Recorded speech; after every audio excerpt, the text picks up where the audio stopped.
కాలేబు వంటి మనస్సు నాకు కావాలి. స్వయముగా దేవుడు సెలవిస్తున్న మాట, కాలేబు నిండు మనస్సుతో నన్ను అనుసరించిండు. కాలేబు పూర్ణ మనస్సుతో నన్ను అనుసరించిండు.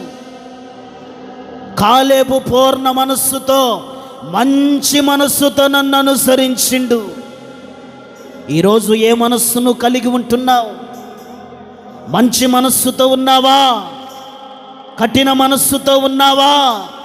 క్రూర మనస్సుతో ఉన్నావా? మారాలి. కాలేబులాగా మంచి మనస్సును కలిగి ఉండాలి. కాలేబులాగా మంచి మనస్సుతో ప్రభువును నువ్వు సేవించాలి. కాలేబులాగా మంచి మనస్సుతో ప్రభువును నువ్వు పాడాలి. కాలేబులాగా మంచి మనస్సుతో ప్రభువు నువ్వు ఆరాధన చేయాలి.